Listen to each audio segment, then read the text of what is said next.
2026. Pia naomba hotuba yote kama ilivyowasilishwa iingizwe katika Hansard. Mheshimiwa Spika, awali ya yote napenda kumshukuru Mwenyezi Mungu mwingi wa rehema kwa kutujalia uzima na afya na kutuwezesha kukutana wakati nchi yetu ikiwa katika hali ya amani, utulivu na usalama. Mheshimiwa Spika, kipekee nitumie fursa hii kumpongeza sana Mheshimiwa Dr. Samia Suluhu Hassan, Rais wa Jamhuri ya Muungano wa Tanzania na Amiri Jeshi Mkuu kwa kuchaguliwa kuwa mgombea wa urais wa Jamhuri ya Muungano wa Tanzania, pamoja na Mheshimiwa Hussein Ali Hassan Mwinyi, Rais wa Zanzibar, kwa kuwa mgombea wa urais wa Zanzibar katika uchaguzi mkuu ujao utakaofanyika Oktoba 2025.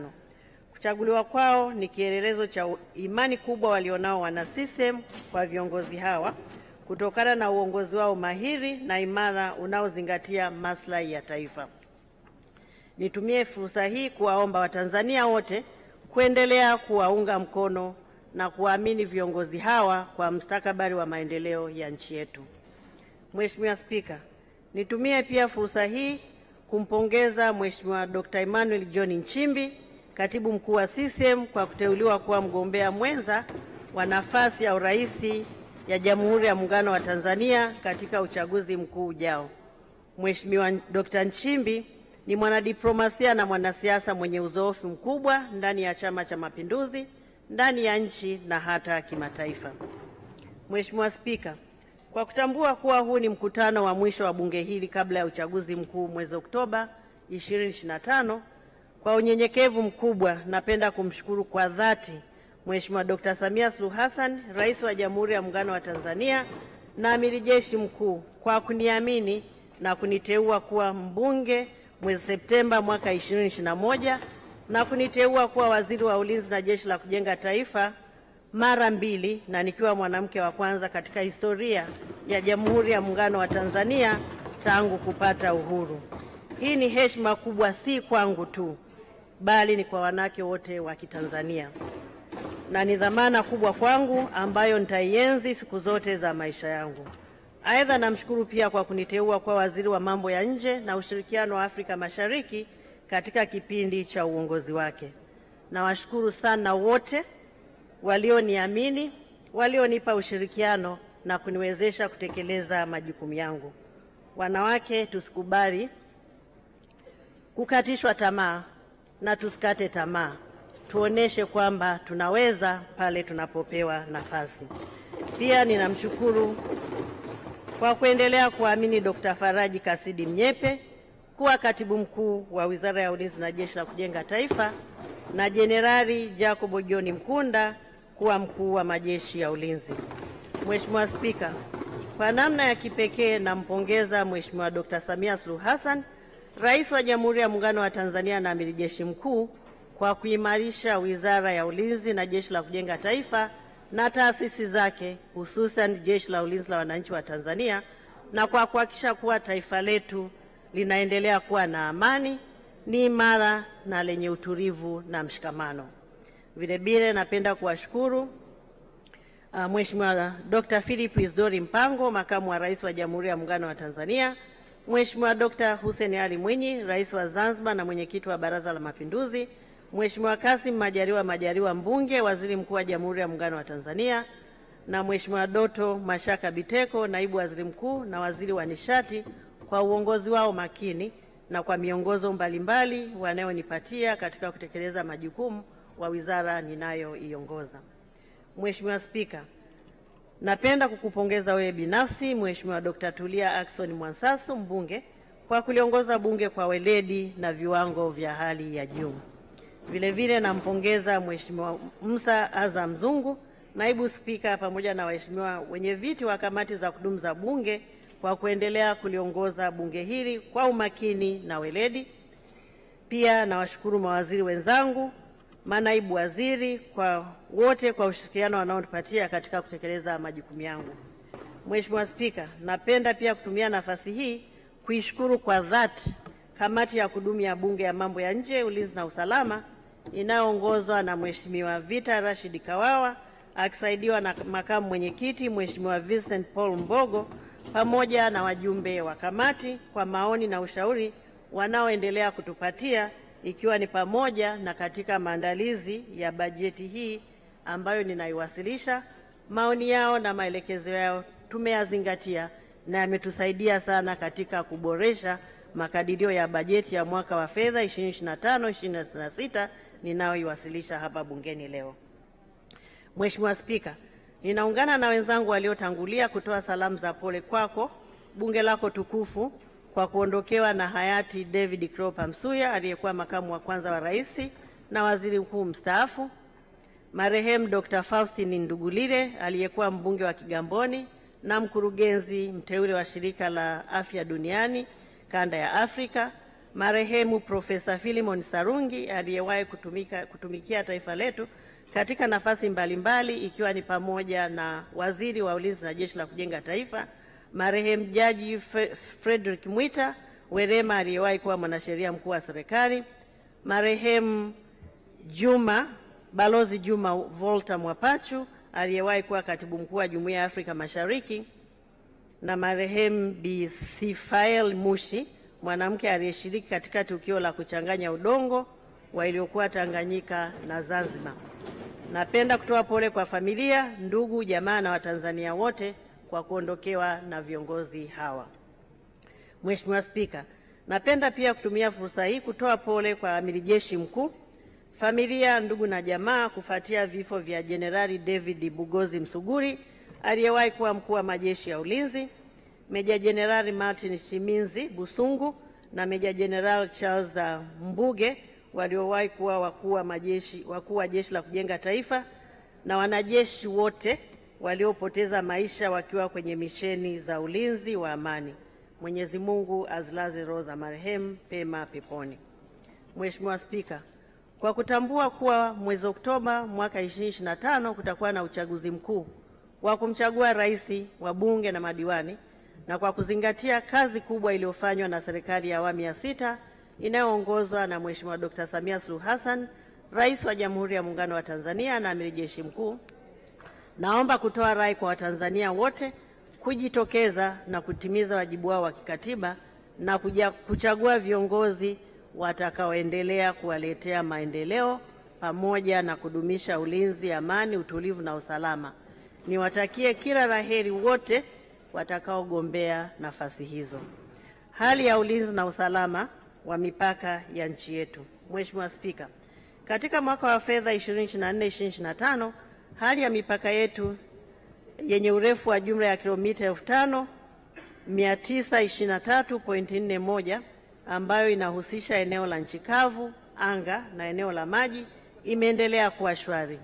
Mipaka ya nchi kavu ni baina ya Tanzania na Burundi, Kenya, Jamhuri ya Kidemokrasia ya Kongo, Malawi, Msumbiji, Rwanda, Uganda, Zambia, na mipaka ya bahari inajumuisha nchi za Comoros na Shelisheli. Katika kipindi husika hapakuwa na matukio ya uhasama yaliyoripotiwa baina ya nchi yetu na nchi tunazopakana nazo, mbali na changamoto kadhaa za ulinzi na usalama. Maelezo ya kina, Mheshimiwa Spika, kwa kila mpaka yanaonekana katika aya ya 13 hadi aya ya 23 ukurasa wa 7 mpaka wa 12 wa hotuba ninayoiwasilisha. Mheshimiwa Spika, katika jitihada za kutatua mgogoro uliodumu kwa muda mrefu mashariki mwa Jamhuri ya Demokrasia ya Kongo, wakuu wa nchi za Jumuiya ya Maendeleo wa Kusini mwa Afrika yani SADC na Jumuiya ya Afrika ya Mashariki yani EAC wamesisitiza umuhimu wa kutafuta suluhisho la kudumu kupitia njia za majadiliano na kisiasa. Kufuatia msisitizo huu, wakuu wa nchi za SADC walifikia uamuzi wa kuondoa vikosi vya kijeshi vya SADC nchini DRC ili kupisha michakato ya kisiasa na majadiliano. Mheshimiwa Spika, kupitia bunge lako tukufu, naomba kutoa taarifa kuwa vikosi vyetu vinaendelea kurejea salama kabisa. Aidha, napenda kulipongeza jeshi letu la ulinzi wa wananchi wa Tanzania chini ya mkuu wa majeshi Jenerali Jacob John Mkunda na wanajeshi wote kwa uhodari, weledi na kazi kubwa walioifanya katika kutekeleza misheni hii na misheni nyingine zote za ulinzi wa amani, na kwa uzalendo wao katika ulinzi wa taifa letu kwa ujumla. Kipekee na kwa heshima kubwa, naomba kumshukuru na kumpongeza Mheshimiwa Dr. Samia Suluhu Hassan, Rais wa Jamhuri ya Muungano wa Tanzania na Amiri Jeshi Mkuu, kwa uongozi wake mahiri katika kusimamia ulinzi na amani akiwa Amiri Jeshi Mkuu wa Jamhuri ya Muungano wa Tanzania, lakini pia mwenyekiti wa asasi ya siasa, ulinzi na usalama ya Jumuiya ya Maendeleo Kusini mwa Afrika. Mapitio ya utekelezaji wa mpango wa bajeti kwa mwaka wa fedha 2024-2025. Mheshimiwa Spika, naanza na tathmini ya makusanyo ya maduhuri. Katika mwaka wa fedha 24-25, wizara ilikadiriwa kukusanya maduhuri ya jumla ya shilingi milioni 87,603,000 kutoka katika mafungu yake matatu: fungu 38 ngome shilingi milioni 22, fungu 39 JKT shilingi milioni 64,403,000 na fungu 57 wizara shilingi milioni 1,200,000. Hadi kufikia mwezi Aprili, wizara imekusanya jumla ya shilingi milioni 178,759,103 na senti 8, ikiwa ni sawa na asilimia 204.06, na mchanganuo wa maduhuri kwa kila fungu umeonyeshwa katika jedwali namba 1 ukurasa wa 17. Upo utofauti mkubwa katika fungu 57 ambao umetokana na malipo ya deni la ukodishaji wa minara ya simu, yakiwa ni malipo ya mara moja. Hali hiyo haitarajiwi kujitokeza tena na kuathiri maduhuru yanayofuata. Tathmini ya utekelezaji wa bajeti ya matumizi ya kawaida na maendeleo. Mheshimiwa Spika, katika bajeti ya mwaka wa fedha 2024-2025, wizara iliidhinishiwa jumla ya shilingi trilioni 3,326,230,419, na kati ya fedha hizo shilingi trilioni 3,800,812,907 ni kwa ajili ya matumizi ya kawaida na shilingi bilioni 317,417,512 kwa ajili ya shughuli za maendeleo kama ifuatavyo. Fungu 38 ngome liliidhinishiwa fedha za matumizi ya kawaida shilingi trilioni 2,491,439,934 kwa shughuli za maendeleo bilioni 48,867,636. Fungu 39 JKT matumizi ya kawaida shilingi bilioni 490,652,279 na shughuli za maendeleo shilingi bilioni 8,549,876. Fungu 57 wizara matumizi ya kawaida shilingi bilioni 26,720,694 na shughuli za maendeleo shilingi bilioni 260. Muhtasari wa mchanganuo wa bajeti kwa kila fungu umeainishwa katika jedwali namba 2 ukurasa wa 19. Fedha zilizopokelewa kuanzia Julai 2024 hadi April 2025 ni kama ifuatavyo.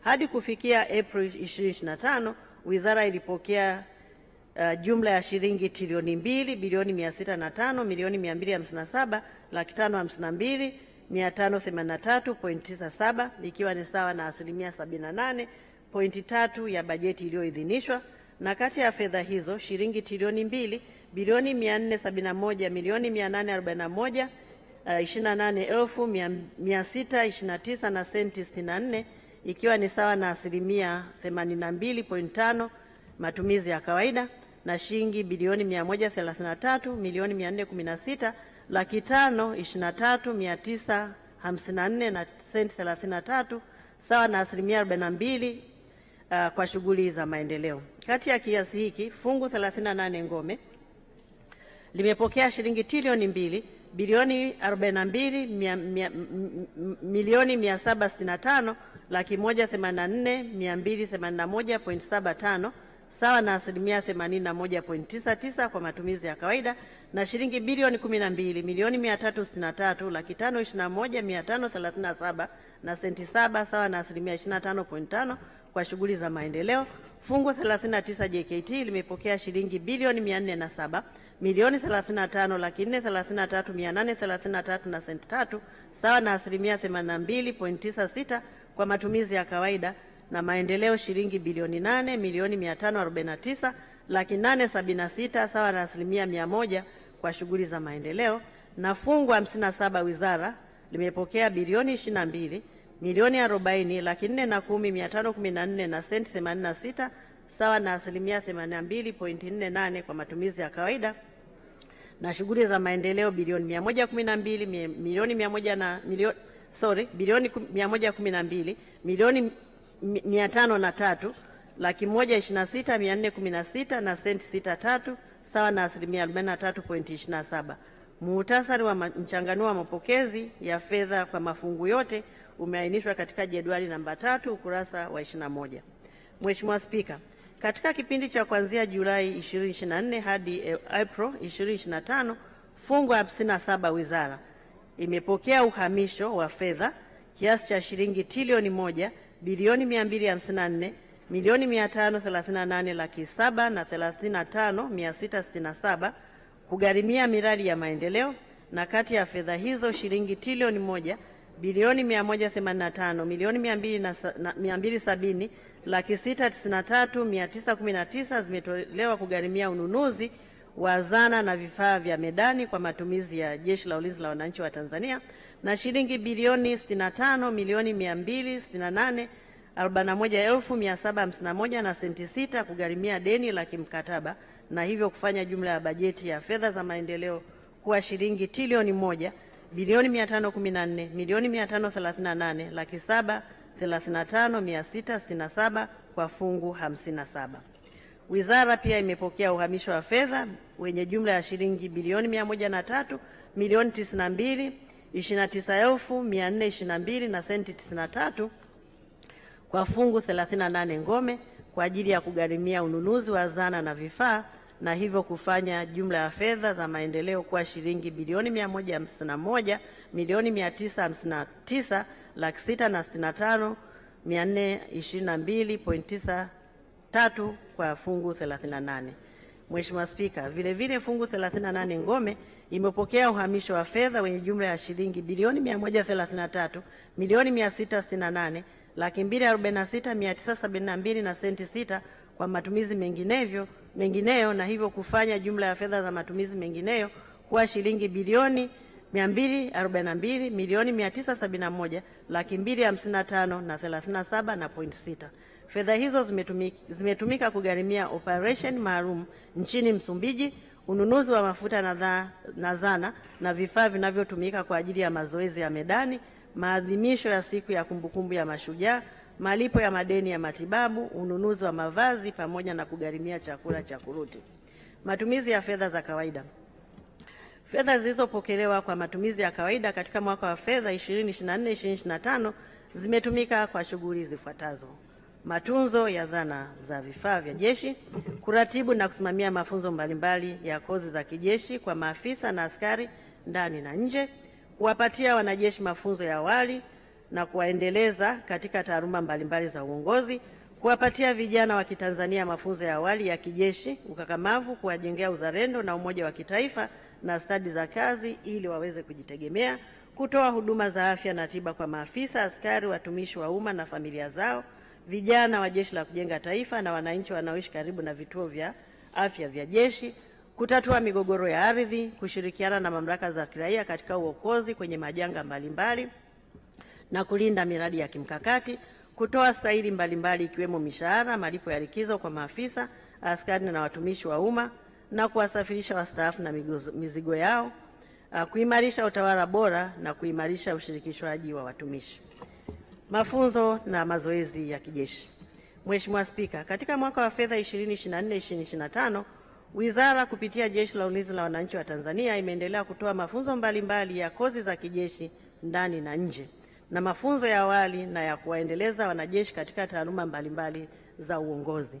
Vile jeshi lilifanya zoezi la kijeshi la kutimiza miaka 60 ya jeshi, zoezi la amani umoja kwa kushirikiana na jeshi la China na mazoezi mawili kwa kushirikiana na jeshi la Marekani na kuzialika nchi 18 ikiwemo Comoros, Djibouti, Georgia, Kenya, Madagascar, Malawi, Marekani, Mauritius, Morocco, Msumbiji, Shelisheli, Somalia, Ufaransa, Ubelgiji.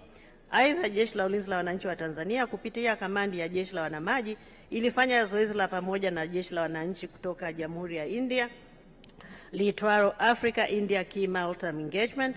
Zoezi hili lilishirikisha pia nchi nyingine za Kiafrika 9 ambazo ni Afrika ya Kusini, Comoros, Djibouti, Kenya, Mauritius, Madagascar, Msumbiji, Shelisheli na Uganda. Mazoezi haya, Mheshimiwa Spika, yamechangia katika kuimarisha na kuwajengea uwezo maafisa na askari wake, lakini pia kukuza diplomasia ya ulinzi. Mheshimiwa Spika, ufanisi wa mazoezi na mafunzo haya pamoja na mambo mengine hutegemea maeneo maalum yaliyotengwa kwa mazoezi husika. Naomba kupitia bunge lako tukufu kutoa rai kwa wananchi kutovamia maeneo ya Jeshi la Ulinzi la Wananchi Tanzania, kwani kufanya hivyo ni kuhatarisha maisha yao, lakini pia kuhatarisha usalama wa taifa na kukwamisha shughuli muhimu za kuliweka tayari jeshi letu kukabiliana na matishio yanayoweza kujitokeza. Mheshimiwa Spika, kupitia bunge lako tukufu, napenda pia kuwashukuru Mheshimiwa Vincent Paulo Mbogo, mbunge wa Nkasi Kusini, Mheshimiwa Joseph Anania Tadayo, mbunge wa Mwanga, na Mheshimiwa Antipas Denu Mungungusi, mbunge wa Malinyi, kwa uzalendo wao wa hali ya juu na kuwezesha upatikanaji wa maeneo katika majimbo yao kwa ajili ya shughuli za Wizara ya Ulinzi na Jeshi la Kujenga Taifa, hususan Jeshi la Ulinzi la Wananchi wa Tanzania na JKT. Tunawashukuru sana waheshimiwa wabunge kupitia bunge lako tukufu. Mheshimiwa Spika, matengenezo na matunzo ya zana na mitambo. Mheshimiwa Spika, katika kipindi husika, wizara kupitia Jeshi la Ulinzi la Wananchi wa Tanzania imeendelea kufanya matengenezo na matunzo ya zana na vifaa mbalimbali ili kuimarisha jeshi, ikiwemo matengenezo na matunzo ya ndege vita na helikopta, matengenezo na maboresho ya rada, matengenezo ya magari ya deraya na silaha mbalimbali, maboresho ya magati na vielezo, na matengenezo ya meli na boti. Vile vile ukarabati wa mitambo na mashine umefanyika katika mashirika ya Mzinga na Nyumbu, yani Tanzania Automotive Technology Center. Mafunzo ya Jeshi la Kujenga Taifa. Mheshimiwa Spika, katika mwaka wa fedha 2024-2025, wizara kupitia Jeshi la Kujenga Taifa imewapatia vijana wa Kitanzania mafunzo kupitia mujibu wa sheria na kwa kujitolea katika kambi mbalimbali za JKT. Mafunzo yao yametolewa kupitia operesheni miaka 60 ya Muungano, ambapo jumla ya vijana 34,000 wa mujibu wa sheria walipatiwa mafunzo, wavulana wakiwa ni 24,880 na wasichana 9,120, na vile vile yametolewa kwa vijana wa kujitolea kupitia operesheni miaka 60 ya Muungano, ambapo jumla ya vijana 12,000 wamepatiwa mafunzo, wavulana wakiwa 8,433 na wasichana 3,567.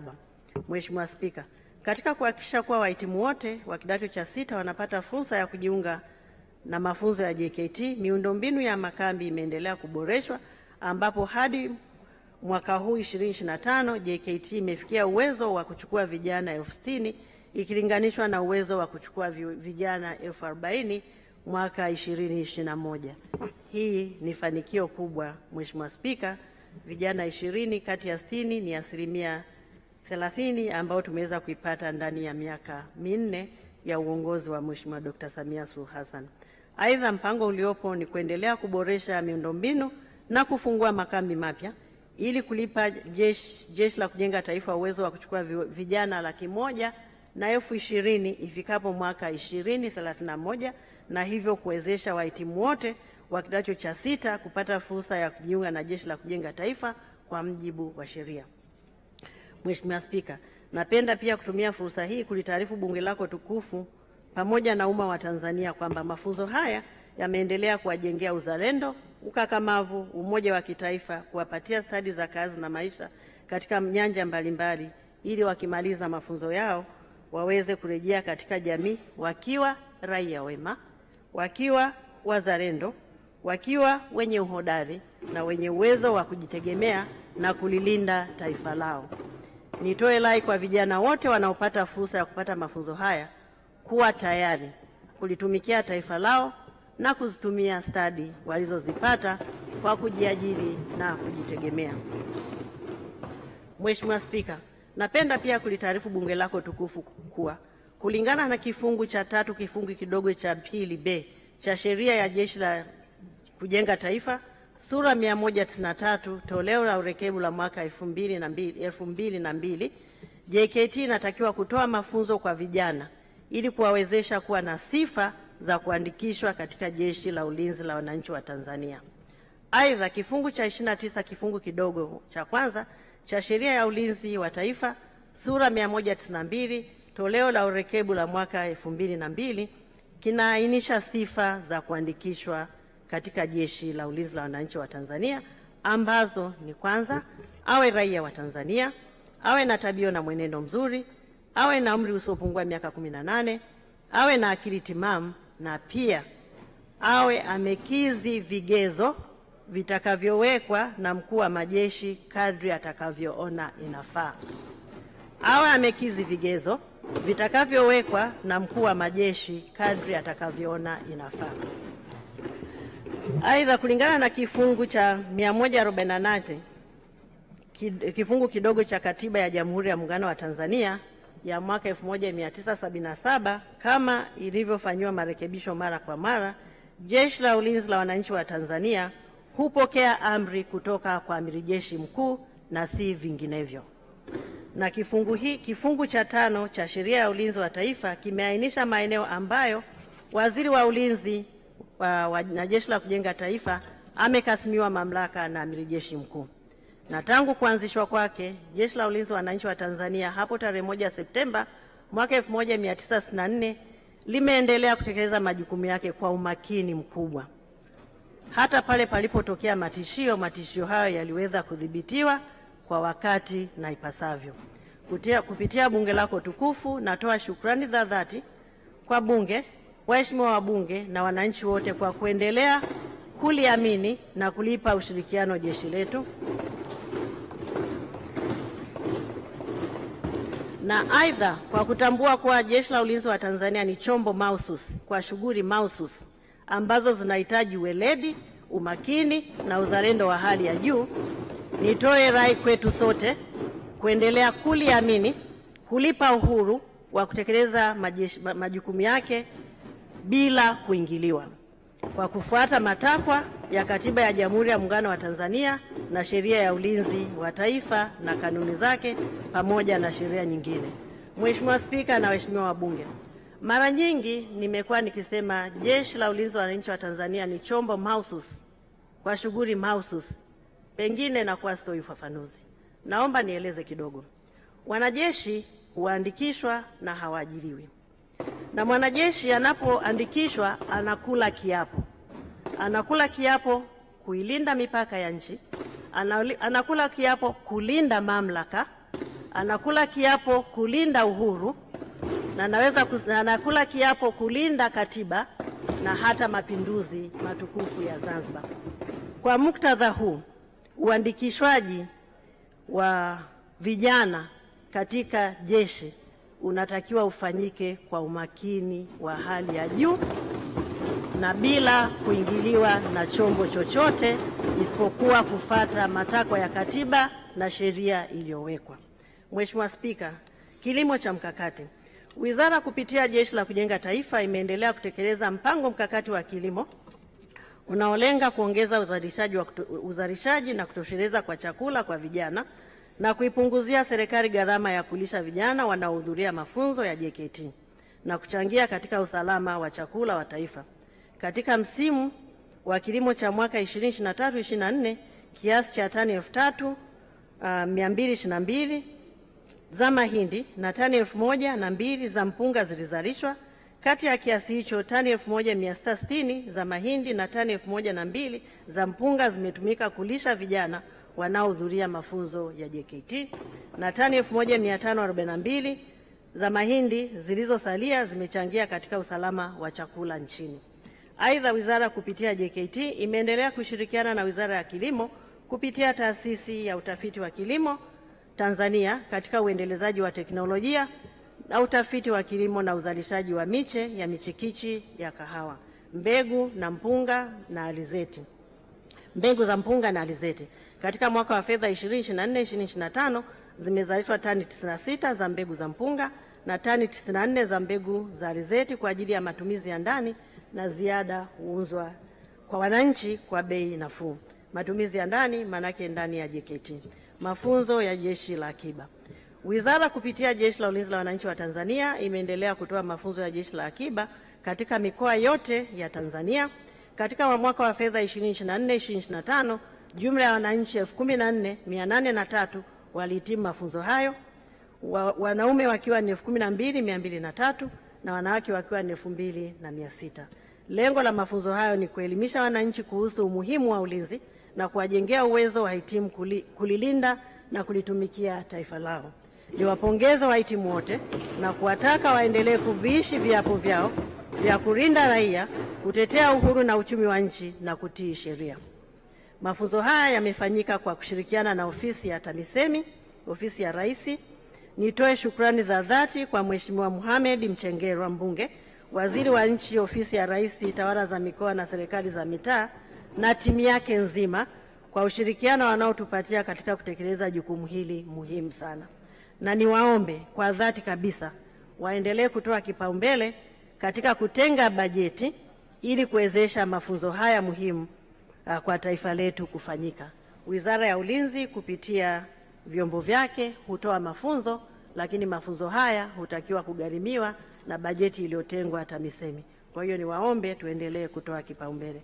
Maadhimisho ya miaka 60 ya Jeshi la Ulinzi la Wananchi wa Tanzania. Tarehe 1 Septemba mwaka 2024, Wizara ya Ulinzi Jeshi la Ulinzi la Wananchi wa Tanzania liliazimisha miaka 60 tangu lilipoasisiwa. Katika kipindi cha miaka 60 kumekuwa na mafanikio makubwa sana, ikiwa ni pamoja na kulinda katiba, muungano, mipaka na uhuru wa taifa letu. Kupitia bunge lako tukufu, nitoe pongezi kwa wanajeshi wote, uhodari, kujituma na uzalendo wao wa hali ya juu, wanajeshi wote waliotumikia jeshi letu kwa hii miaka 60 na viongozi wao. Taifa letu ni salama kabisa, ni imara, na sisi sote ni mashahidi wa hilo. Ushirikiano na mamlaka za kiraia.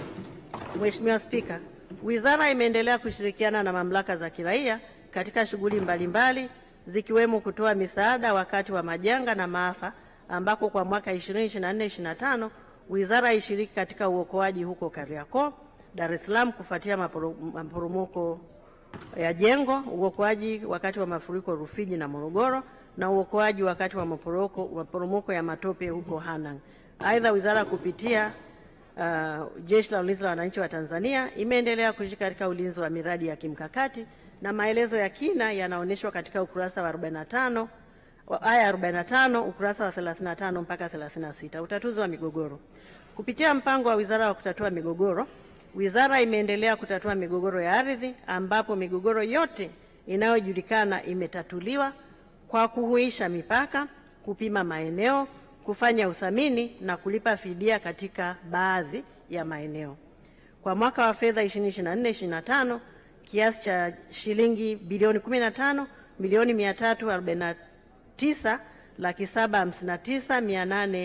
15,349,759,858 zimelipwa kama fidia kwa maeneo 9 ya vikosi, vyuo, shule na minara 17 katika mikoa 9.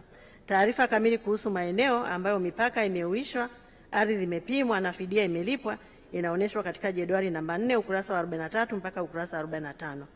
Wizara kwa kushirikiana na Wizara ya Fedha inaendelea na taratibu za kulipa fidia katika maeneo ambayo wananchi hawajalipwa. Maeneo hayo yanaonekana katika jedwali namba 5 ukurasa wa 46. Utunzaji wa mazingira. Mheshimiwa Spika, wizara imeendelea kuchukua hatua mahususi ili kutimiza azma ya Mheshimiwa Rais wa Jamhuri ya Muungano wa Tanzania ya utunzaji wa mazingira na matumizi ya nishati safi. Katika mwaka wa fedha 2024-2025, wizara na taasisi zake imeweza kupanda miti mipya katika maeneo yenye ukubwa wa ekari 964.9. Vile wizara imeendelea na utunzaji wa fukwe katika mikoa ya Dar es Salaam, Tanga na Mtwara ili kuzuia mmomonyoko wa ardhi. Kuhusu matumizi ya nishati safi, Mheshimiwa Spika, Jeshi la Ulinzi wa Wananchi wa Tanzania na kambi zake zinazolisha zaidi ya watu 100, ya matumizi haya ya nishati safi yamefikia 92%, Jeshi la Kujenga Taifa 98%, Shirika la Mzinga 98% na Shirika la Nyumbu 98%. Kama unavyoona Mheshimiwa Spika, tuko takribani 100% kulingana na maelekezo ya serikali, ambapo tulielekezwa kufikia mwezi wa 6 tuwe tumefikia 100%. Aidha, matumizi ya nishati safi yamekuwa na mafanikio makubwa, ikiwa ni pamoja na kuokoa kiasi cha shilingi trilioni 2 bilioni 325 na kuokoa muda katika kuandaa chakula, na muda huo kutumika katika mafunzo ya vijana, kulinda afya za wapishi.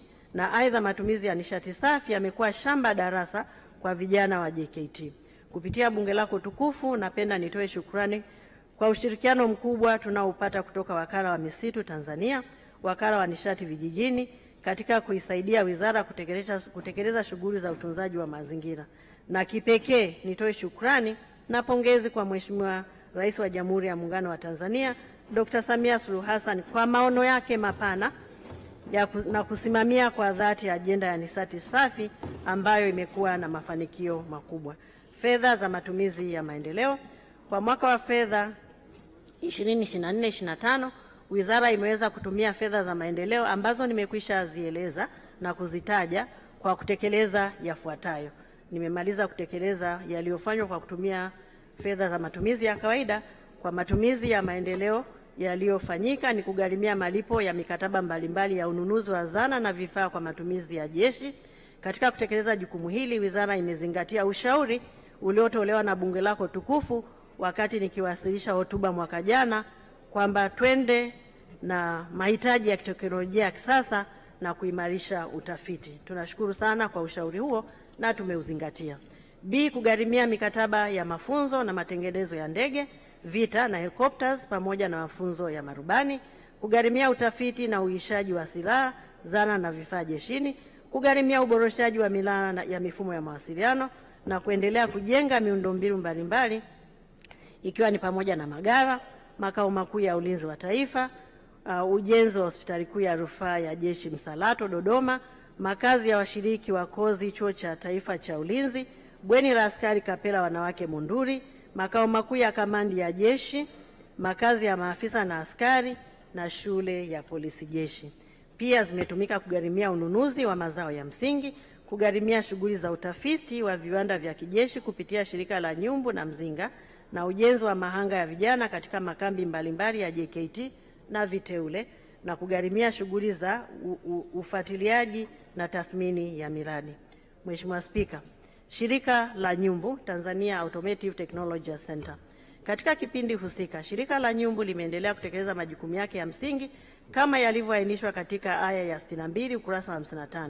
Katika kutekeleza mpango wa TATC wa miaka 10 wa kuliimarisha shirika, mwaka wa fedha 2024/25 shirika liliidhinishiwa kiasi cha shilingi bilioni 15 milioni 575. Hadi kufikia Aprili 2025, shirika limepokea jumla ya shilingi bilioni 5 ikiwa ni sawa na 32% ya kiasi kilichoidhinishwa. Fedha hizo zimetumika kuanzisha karakana kuu ya kukaribu chuma kwa ajili ya kuzalisha vipuri vya magari, zana za kilimo na za viwandani. Mheshimiwa Spika, ili kuendeleza viwanda vya kijeshi, shirika la Nyumbu limekamilisha taratibu za kuingia ubia kwa ajili ya kuanzisha kiwanda cha kuunganisha magari na kampuni ya Straight Group kutoka Umoja wa Nchi za Falme za Kiarabu. Ubia huu ni wa aina yake, ambapo kwa mara ya kwanza viwanda vya kijeshi vinakuwa na ubia na sekta binafsi nchini Tanzania. Huu ni utaratibu unaotumika katika nchi zilizoendelea katika viwanda vya kijeshi na hauwezi kuepukika.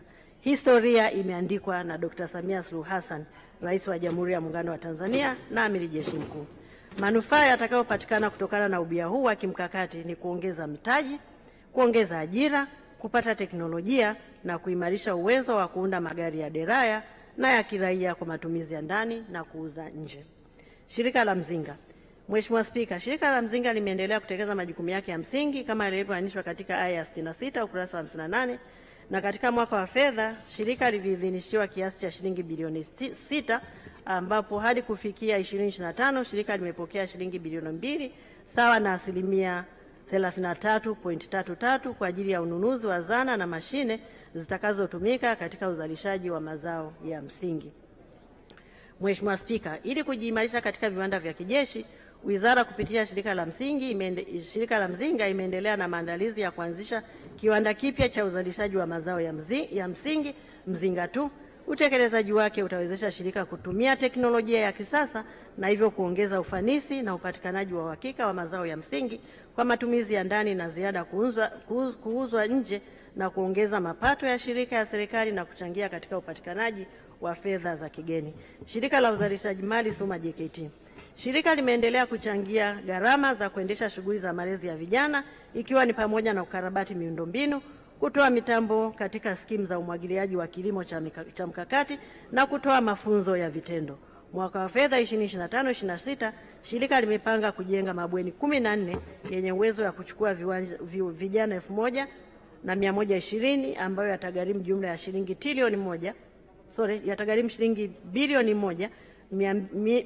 shilingi bilioni 1 milioni 242. Mheshimiwa Spika, shirika limeendelea na shughuli za kiuchumi katika maeneo mbalimbali ikiwa ni pamoja na katika sekta ya ujenzi, viwanda, kilimo, ufugaji, uvuvi, biashara, huduma na ujenzi. Na katika mwaka wa fedha 2024/2025 shirika limetoa gawio la shilingi bilioni 1 milioni 34,550,000 kwenda mfuko mkuu wa serikali hazina. Shirika pia limeimarisha ulinzi wa kimkakati katika kampuni yake tanzu ya ulinzi ya SUMA JKT Guard, ambapo hadi sasa limeanza kutoa huduma wa ulinzi katika vituo vya treni ya kisasa yani SGR, bomba la mafuta ghafi la Afrika Mashariki EACOP na katika taasisi mbalimbali za serikali. Miradi ya kimkakati kama hii haina budi kulindwa na taasisi zetu. Mafunzo ya usalama na strategia. Mheshimiwa Spika, Wizara kupitia Chuo cha Taifa cha Ulinzi Tanzania imeendelea kutoa mafunzo ya ulinzi na usalama na strategia kwa maafisa na vyombo vya ulinzi na usalama, ambapo maafisa waandamizi pamoja na maafisa waandamizi katika utumishi wa umma.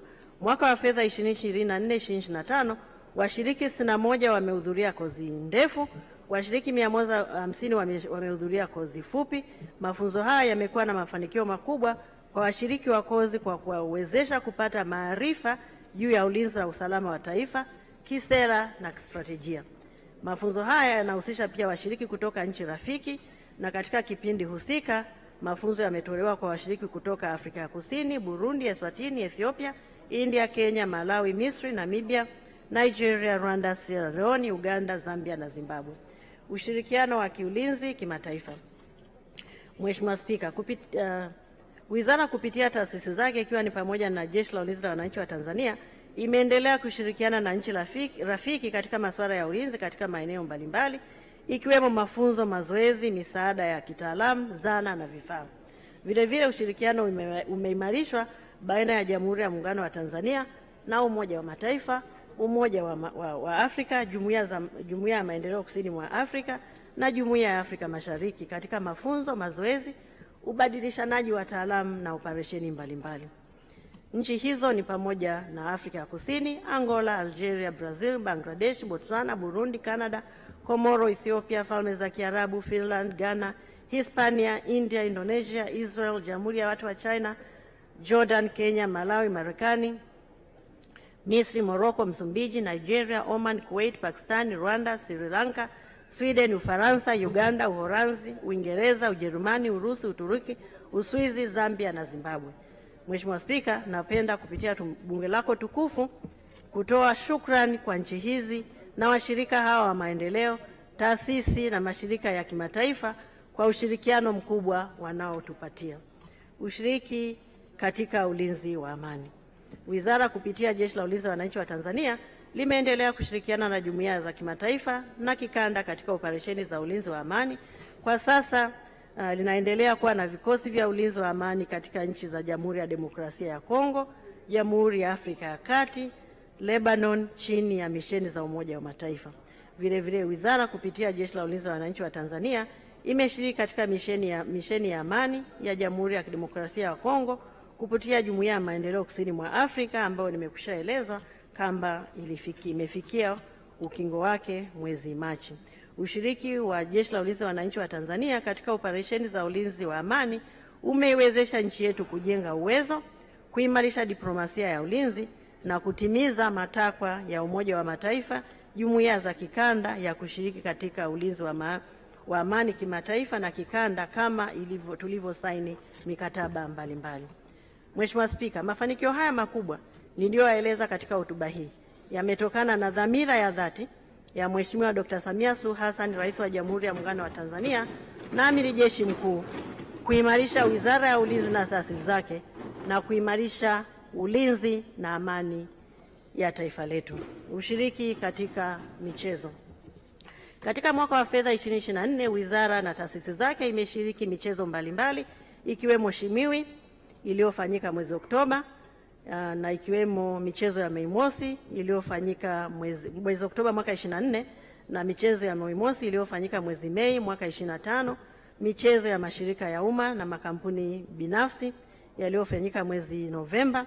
Napenda kuwapongeza shirika la Mzinga kwa kushika nafasi ya pili na kuwa mshindi wa jumla katika michezo mbalimbali. Aidha, nawapongeza viongozi wa wizara na wachezaji wote waliowezesha wizara kushika nafasi ya pili. Wizara kupitia Jeshi la Ulinzi wa Wananchi wa Tanzania na JKT imeshiriki vile vile katika michezo mingine ndani na nje ya nchi, na katika michezo hii wanamichezo wetu waliweza kupata ushindi na kuliletea taifa letu medali lakini pia na heshima kubwa.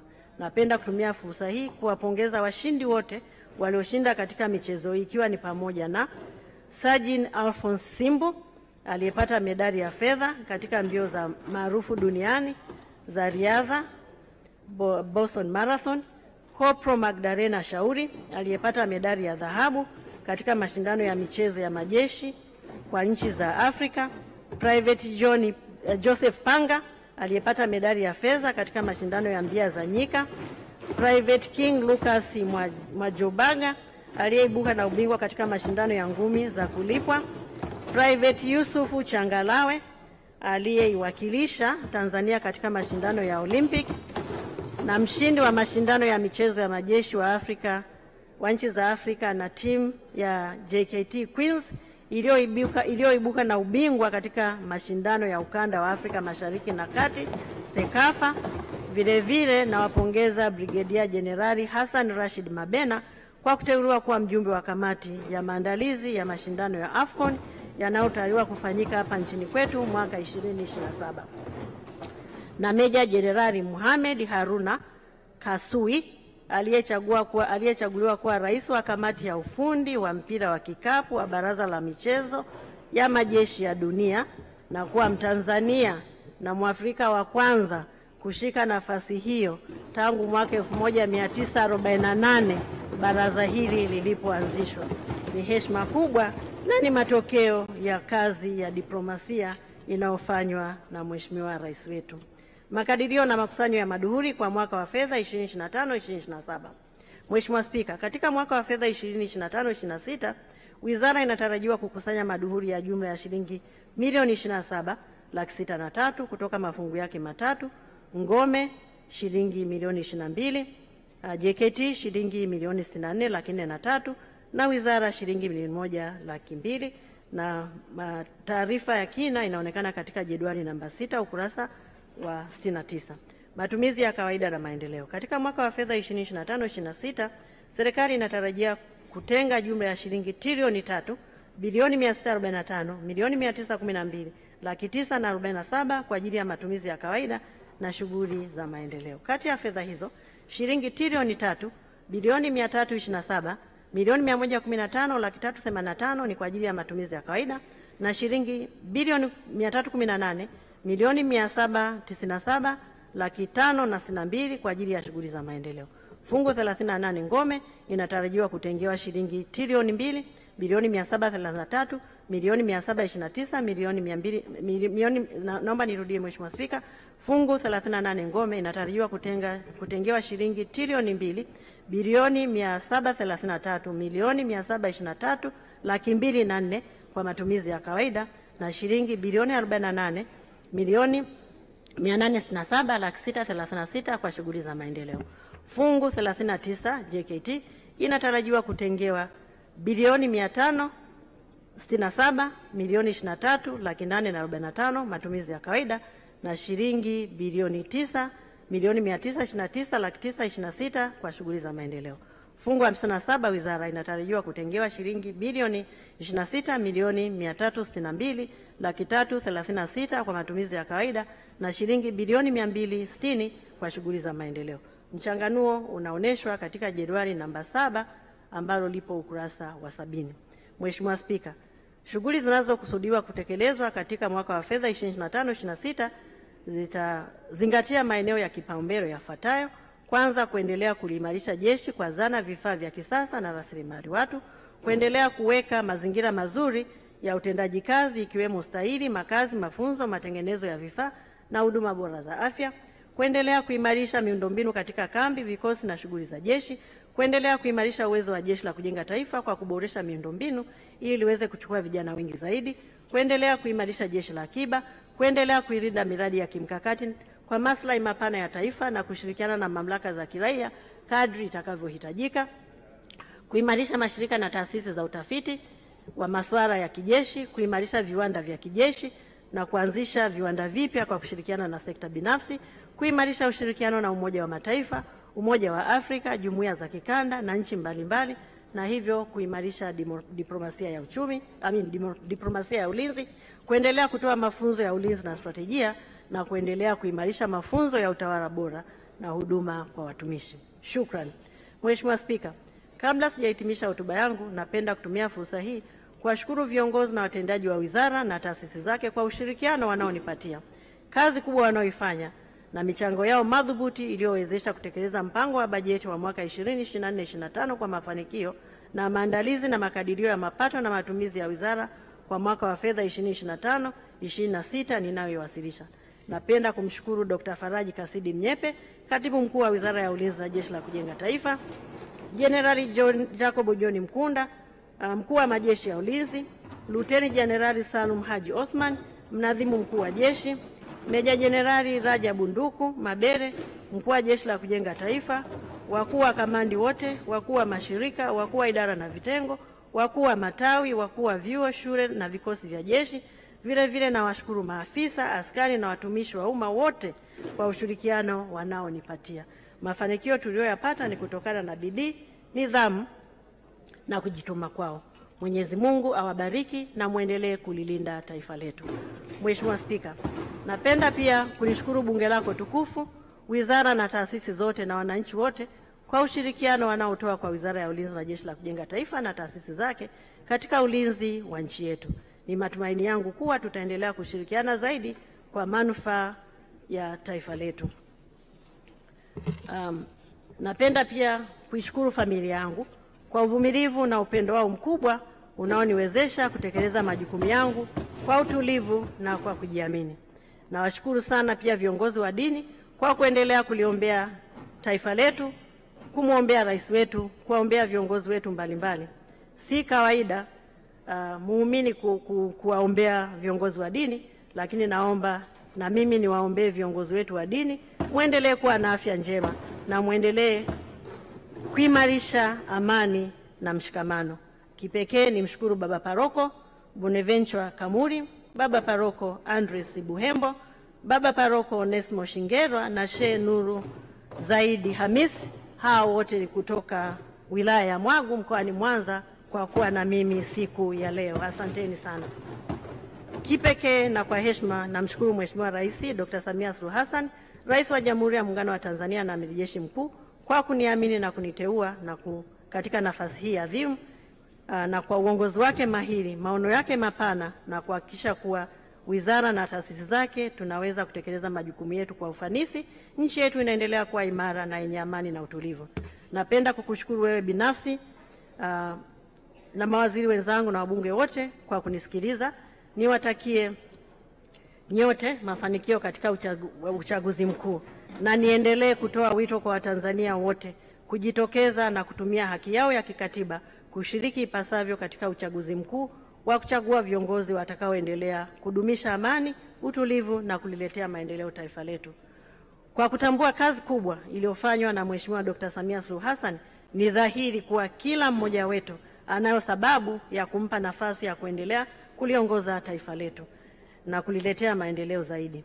Hotuba hii inapatikana pia katika tovuti ya Wizara ya Ulinzi na Jeshi la Kujenga Taifa ambayo ni www.moderns.go.tz. Maombi ya fedha. Mheshimiwa Spika, kwa mwaka wa fedha 2025/26 Wizara ya Ulinzi na Jeshi la Kujenga Taifa na taasisi zilizo chini yake inaliomba Bunge lako tukufu liidhinishe jumla ya shilingi trilioni 3,645,912,947 na kati ya fedha hizo shilingi trilioni 3,327,115,385 ni kwa ajili ya matumizi ya kawaida na shilingi bilioni 318,797,562 ni kwa ajili ya matumizi ya maendeleo. Mheshimiwa Spika, naomba kutoa hoja. Waheshimiwa wabunge, hoja imeungwa mkono. Mheshimiwa Waziri, asante sana.